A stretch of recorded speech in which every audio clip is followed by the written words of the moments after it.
Now we will hear from the educating sector, the business schools. My privilege and pleasure to introduce to you Christensen Hughes.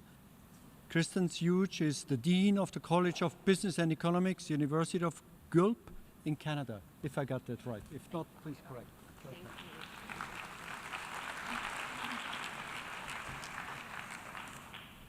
Excellencies, inspiring and thoughtful fellow speakers, I have been moved by your words.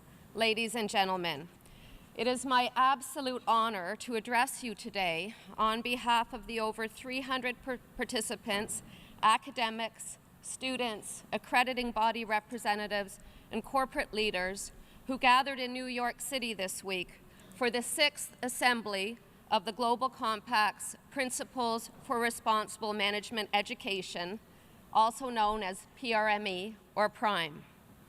For those of you who might not be aware, PRIME was launched in 2007 as a critical partnership between the UN's Global Compact, management educators, and higher education institutions, along with support from other notable groups, such as the Globally Responsible Leadership Initiative.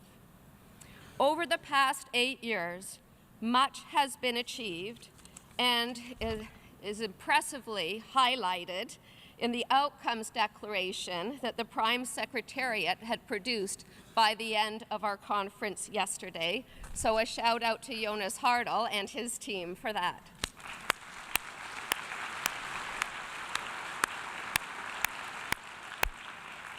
As you heard from the Secretary General, currently more than 600 institutions from over 80 countries are PRIME signatories, and they are required to report every 2 years on their progress towards the 6 principles. They are doing this through significant curriculum innovation, ensuring that their research has social impact, and through community engagement, forming authentic partnerships with corporate leaders and other social institutions that share their values and their vision. Resources concerning anti-corruption, gender equality, poverty, cases on groundbreaking corporate innovation, and even a global sustainability literacy test are being developed by PRIME champions and working groups. Now, as I was reflecting on all of the challenges we've heard today, and at the same time the progress that is being made, I was reminded of a New York Times article published 45 years ago. The author was Milton Friedman, and his article was entitled, "The Social Responsibility of Business is to Increase its Profits." Now, as a business school dean, I don't want you to think I am anti-profit. Clearly, profits are essential to sustainable business practice. But Friedman went on, and he famously defined social responsibility as a fundamentally subversive doctrine. This is what is being challenged today. Now, it may be that Friedman was misunderstood, given the 45 years that have passed. Clearly, there are important caveats, and you've heard those from the previous speakers. Business with integrity, business with a long-term view. Today, we are struggling with this notion of sustainability and trying to incorporate it in all of what we do. Clearly, we are experiencing a paradigm shift, a tipping point, or if we are not, we should be. Our PRIME signatories are responding to this need. They are teaching courses in ethics, sustainability, leadership, entrepreneurship, and conflict resolution.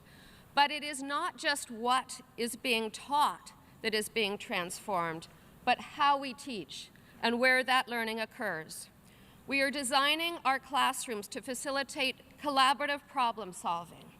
Students are learning in and with the community. They are participating in social enterprise. They are raising money for homeless youth and supporting microloans for women entrepreneurs in the developing world.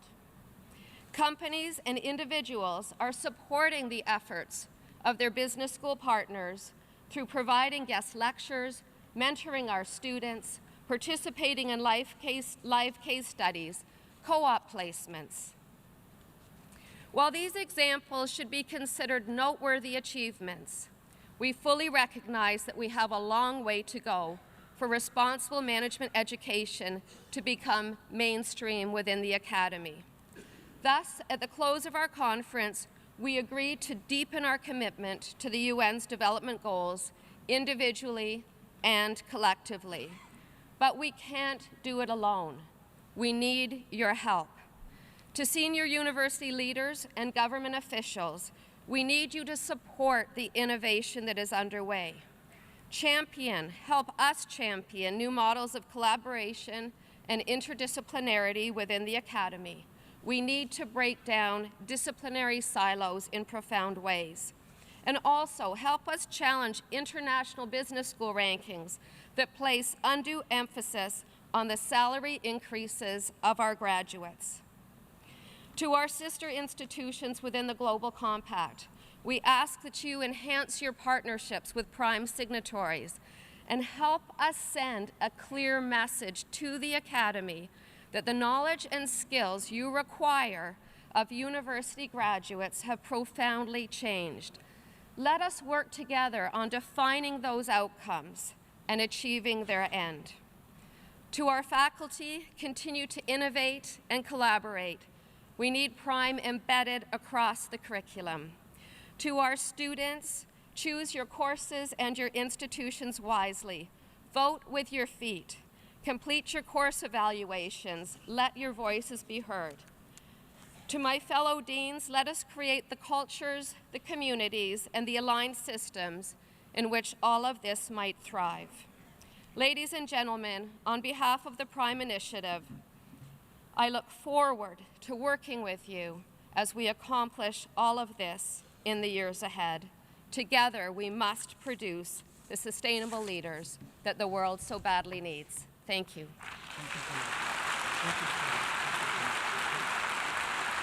Thank you, Julia. Thank you so much.